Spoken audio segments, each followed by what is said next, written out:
Tetapi kira-kira tengah malam Paulus dan Silas berdoa dan menyanyikan pujian-pujian kepada Allah, dan orang-orang hukuman lain mendengarkan mereka.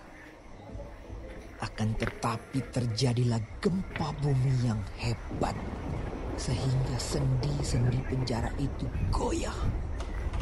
Dan seketika itu juga terbukalah semua pintu dan terlepaslah belenggu mereka semua. Ketika kepala penjara itu terjaga dari tidurnya dan melihat pintu-pintu penjara terbuka, ia menghunus pedangnya hendak membunuh diri karena ia menyangka bahwa orang-orang hukuman itu telah melarikan diri.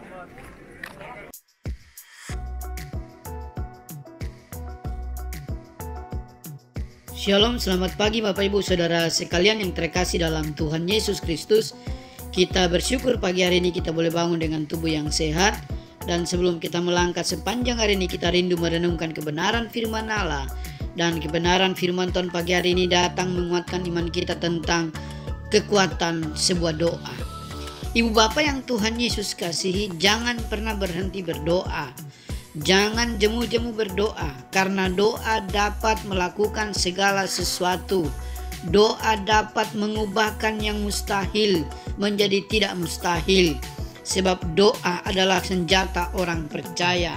Di dalam Kisah Rasul pasal yang ke-16, ayat yang ke-25, 26 dan 27, Alkitab berkata kepada kita pada pagi hari ini. Tetapi kira-kira tengah malam Paulus dan Silas berdoa dan menyanyikan puji-pujian kepada Allah, dan orang-orang hukuman lain mendengarkan mereka.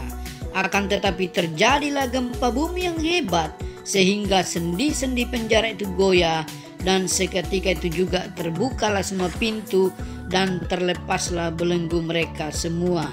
Ibu bapak saudara sekalian yang terkasih dalam Tuhan Yesus Kristus, waktu Paulus dan Silas dijebloskan ke dalam penjara karena mereka memberitakan Injil, Alkitab berkata mereka dimasukkan ke dalam penjara di ruang yang paling tengah dan membelenggu kaki mereka dalam pasungan yang kuat. Dengan kata lain bahwa tidak mungkin Paulus dan Silas bisa lepas dari pasungan itu karena juga dijaga oleh pengawal.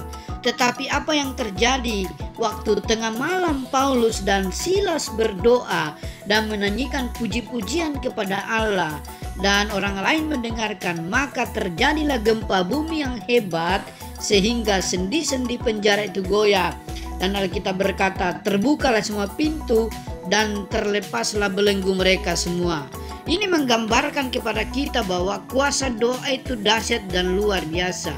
Oleh sebab itu jangan pernah berhenti untuk berdoa, karena doa dapat melakukan perkara yang besar dalam kehidupan kita. Apapun pergumulan Bapak Ibu hari-hari ini, mari panjatkan doa kepada Tuhan dan naikkanlah pujian dan penyembahan, sebab Allah bertata di atas pujian dan penyembahan kita. Waktu kita mengalami kesedihan, waktu kita mengalami kesesakan, waktu kita mengalami pergumulan dalam hidup ini, jawabannya cuma satu: duduklah diam dan berdoalah kepada Allah yang tersembunyi, sehingga Dia boleh mendengar setiap doa kita. Mari jangan pernah takut, jangan pernah khawatir, tapi mari serahkan kekhawatiran kita di dalam doa kepada Bapa, sebab Dia Bapa yang baik dan pasti mendengar setiap doa kita sesuai dengan kehendaknya dan waktu Dia yang terbaik. Shalom, selamat pagi. Tuhan Yesus memberkati kita semuanya. Amin.